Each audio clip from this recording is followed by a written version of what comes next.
আসসালামু আলাইকুম ভিউয়ার্স, তোমরা সবাই কেমন আছো? আশা করি ভালো আছো। আমি নবম দশম শ্রেণীর 4.1 অনুশীলনীর সূচক ও লগারিদমের অঙ্কগুলো করছিলাম। দেখো, আজকে আমি 15 নম্বর অঙ্কটা তুলেছি। এখানে দেখো, আগের ভিডিওগুলোতে আমি 14 নম্বর পর্যন্ত অঙ্কগুলো দিয়ে দিয়েছি, ওগুলো নিশ্চয়ই করেছো।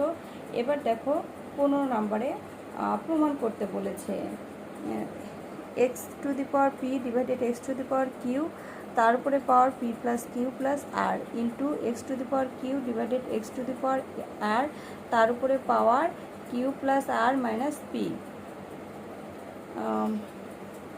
অঙ্কটা তুলতে মনে হয় আমার ভুল হয়েছে। দেখো, এটা মাইনাস হবে, মাইনাস আর হবে, ঠিক করে নেবে।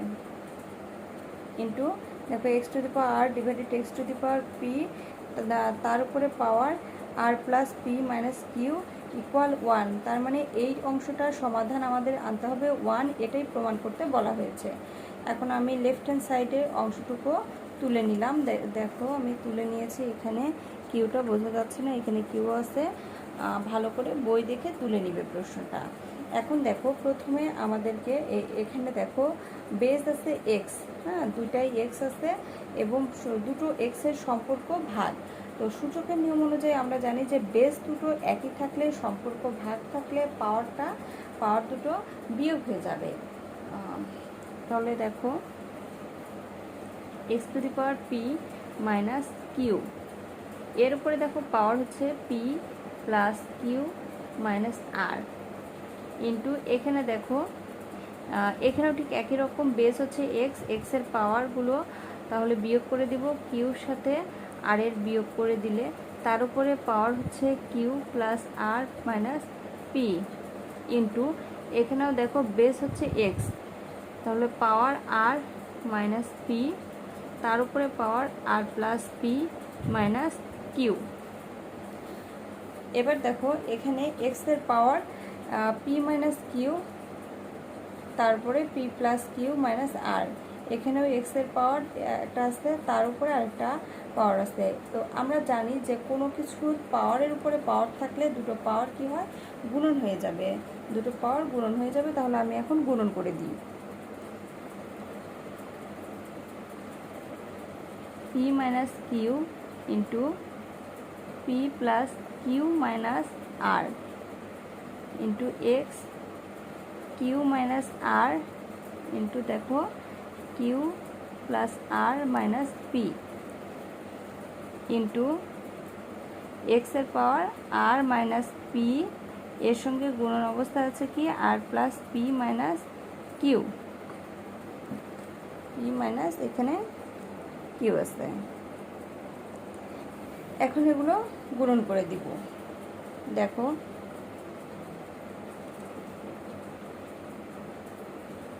এই পির সঙ্গে এই পিটাকে যদি গুণন করি তাহলে হবে পি স্কোয়ার। এরপরে এই পির সঙ্গে কিউ যদি প্লাস কিউ যদি যোগ করি তাহলে পি কিউ ইন্টু পির সাথে আরটাকে যদি আমরা গুণন করে দিই তাহলে মান আসবে মাইনাস পি আর, প্লাস মাইনাসে মাইনাস পি আর। এবার মাইনাস কিউর সাথে প্লাস পি যদি গুণন করে দিই তাহলে মাইনাস পি কিউ, মাইনাস কিউর সাথে প্লাস কিউ যদি গুণন করি তাহলে মাইনাস কিউ স্কোয়ার। এবার মাইনাস কিউর সাথে মাইনাস আর গুণন করলে মাইনাস মাইনাসে প্লাস কিউ আর। এবার পরের অংশটার গুণন করব, এই অংশটার দেখো এই কিউর সঙ্গে এই পুরোটা গুণন করব। তাহলে কিউর সাথে প্রথমে কিউকে গুণন করলে কিউ স্কোয়ার প্লাস, দেখো কিউ এর আগে প্লাস আছে আর এর আগেও প্লাস আছে, তাহলে প্লাস প্লাসে প্লাস কিউ আর গুণন করলে কিউ আর, আর এই প্লাস কিউ এবং মাইনাস পির গুণন করলে প্লাস মাইনাসে মাইনাস পি কিউ। এবার মাইনাস আর এর যদি গুণন করি আমরা কিউ এর সাথে তাহলে মাইনাস কিউ আর মাইনাস আর প্লাস আরকে গুণন করলে মাইনাস আর স্কোয়ার, মাইনাস আর এই মাইনাসকে যদি গুণন করি তাহলে minus minus plus P R, minus মাইনাসে প্লাস পি আর। এবার দেখো পরের অংশটা আমি নিচে লিখি, এই অংশটার গুণন, এটাও কিন্তু গুণন অবস্থায় থাকবে। পির পাওয়ার দেখো এই এক্সের পাওয়ার এই আর এর সাথে পরের আরকে গুণন করলে আর স্কোয়ার, আর এর সাথে প্লাস পি গুণন করলে তাহলে প্লাস পি আর এর সাথে মাইনাস কিউ গুণন করলে মাইনাস কিউ আর, মাইনাস পির সাথে আর গুণন করলে মাইনাস পি আর, মাইনাসের সাথে প্লাস গুণন করলে প্লাস মাইনাসে মাইনাস পি পি গুণন করলে পি স্কোয়ার, এবং মাইনাস মাইনাসে প্লাস পি কিউ। এখন দেখো এই তিনটা অংশেরই বেস হচ্ছে এক্স, দেখছো একটা দুটো তিনটাই এক্স এবং সম্পর্ক গুণন, তাহলে আমাদেরকে পাওয়ারগুলোকে যোগ হয়ে যাবে, সূচকের নিয়ম অনুযায়ী পাওয়ারগুলো তাহলে যোগ হয়ে যাবে। বেসটা লিখি এক্স। এখন এখানে দেখো কাটা যায়, পি কিউ কেটে যাচ্ছে, তাহলে পি কিউ কেটে গেলে যে অংশটা থাকে সেটা হচ্ছে P square minus P R minus Q square plus Q R. এই অংশের সাথে এখানে দেখো Q R plus Q R এবং মাইনাস কিউ আর কেটে যাবে, কেটে গেলে অবশিষ্ট যেগুলো থাকবে সেগুলো এখানে যোগ হয়ে যাবে, plus Q square minus P Q minus R square plus P R. এবার দেখো এখানে P R plus P R R minus P R কেটে গেলে plus R square minus Q R minus P square plus P Q plus দেখো P Q. এখন দেখো এখানে plus P square, এখানে এসে দেখো মাইনাস পি স্কোয়ার, এই দুটো কেটে যাবে। এখানে P R minus P R minus P R plus P R, minus Q square plus Q square, minus plus Q R minus Q R, minus P Q দেখো plus P Q, minus R square plus R square equal, তাহলে এক্সের পাওয়ার দেখো 0 equal 1, সুতরাং equal right hand side. সুতরাং আমরা লিখতে পারি x to the power p divided x to the power q, এটার পাওয়ার দেখো যেটা দেওয়া ছিল প্রশ্ন সেই প্রশ্নটা লিখব minus R into x to the power Q divided x to the power R, এর পাওয়ার আসছে Q plus R minus P into x to the power R divided x to the power P, এর power আসছে R plus P minus Q equal 1। তাহলে proved, প্রমাণ হয়ে গেল। আশা করি বুঝতে কোনো সমস্যা নেই। এবার দেখো পরের অঙ্কটা,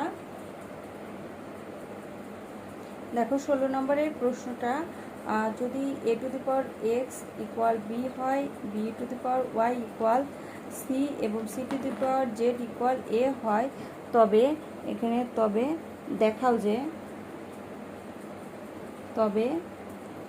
দেখাও যে এক্স ওয়াই জেড ইকুয়াল 1। এখানে আমাদেরকে সমাধান দেখো দেওয়া আছে, প্রথমেই লিখব দেওয়া আছে যে তথ্যগুলো আছে সেগুলো লিখব। A to the power X equal B, B to the power Y equal C এবং C to the power Z equal A হলে, সুতরাং দেখো সুতরাং এগুলোকে যদি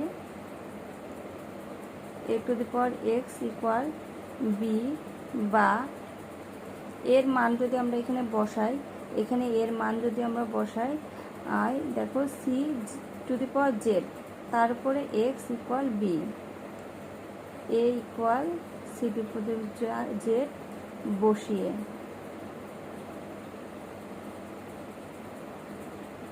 এর মান হচ্ছে C to the power Z বসালাম মানটা, বা এখন দেখো আমরা জানি দুটো পাওয়ার গুণন হয়ে যাবে, হ্যাঁ, পাওয়ারের উপরে পাওয়ার থাকলে পাওয়ারটা গুণন হয়ে যাবে।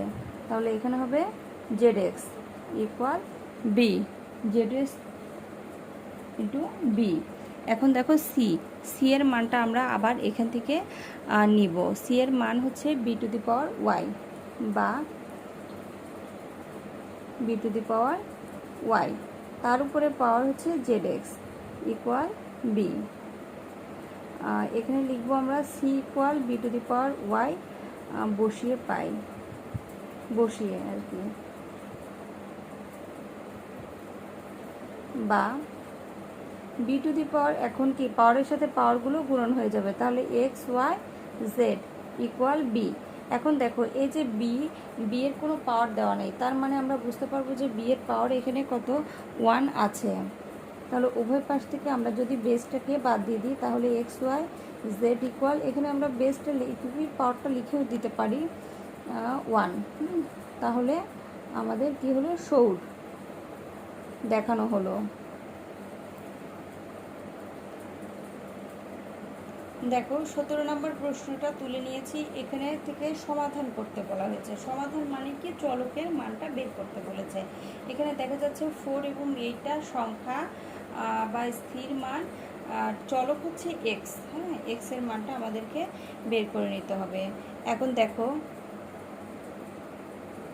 এখানে আমরা সূচকের অঙ্কগুলোতে সবসময় বেসটাকে মৌলিক সংখ্যায় করার চেষ্টা করব। এখানে 4 আছে, তাহলে আমরা 4টাকে ভেঙে নিই, বা দেখো 2 স্কোয়ার করলে এটা হচ্ছে 4 হবে, তার উপরে পাওয়ার আছে এক্স ইকুয়াল, ঠিক এই পাশেও আমি এইটাকে ভেঙে বেসটা ছোট করব। অবশ্যই এই পাশে 2 হয়েছে, আমি 2ই করার চেষ্টা করতে হবে।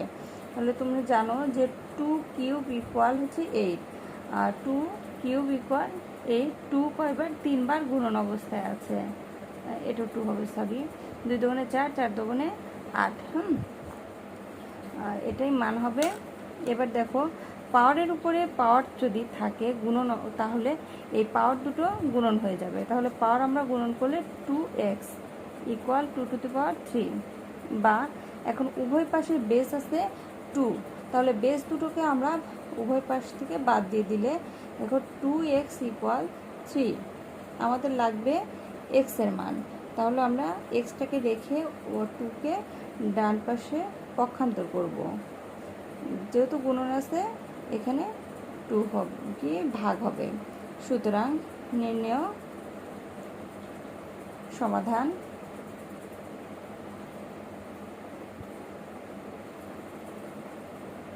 (3/2). এবার দেখো পরবর্তী অঙ্কটা, পরবর্তী 18 অঙ্ক নাম্বারটা আমি এখানে তুলে নিই। 18 নম্বরে দেওয়া আছে প্রশ্ন 2 two the power 2x plus 1 equal 128, বা এখানে দেখো বেস 2 আছে, তাহলে আমাদের এই পাশে কোনো কাজ নেই। এই পাশে দেখো আমাদেরকে যে 128 আছে, এটাকে আমাদের বেস 2 করতে হবে। তাহলে দেখো আমরা জানি যে সংখ্যাটাকে সেই কয়বারই গুণন অবস্থায় হয় যতগুলো পাওয়ার। তাহলে আমরা যদি এভাবে গুনতে থাকি 2 হকে 2, 2 দুগুণে 4, 4 দুগুণে 8, 8 দুগুণে 16, 16 দুগুণে 32, 32 দুগুণে 64, 64 দুগুণে 128, তাহলে আমাদের 128 হয়ে গেছে। দেখো 128 হয়ে গেছে। তাহলে এখন দেখো কয় বার, 2 এর পাওয়ার কত, 1 2 3 4 5 6 7, 7, 2 এর পাওয়ার হবে 7। 128-এর পরিবর্তে আমরা 2 টু দি পাওয়ার 7টা ব্যবহার করতে পারবো।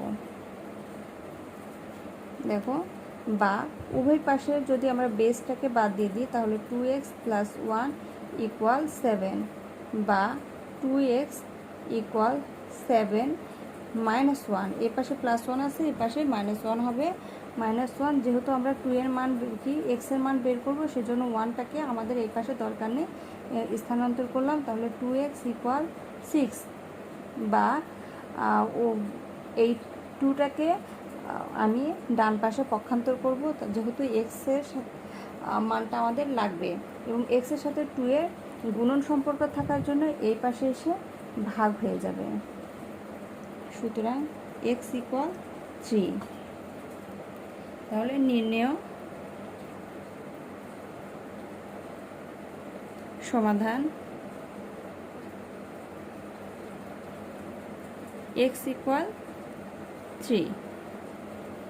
আশা করি বুঝতে পেরেছো। সমস্যা নেই, সমস্যা হলে অবশ্যই কমেন্ট করে আমাকে জানাবে। আর সবাই ভালো থেকো। আল্লাহ হাফেজ।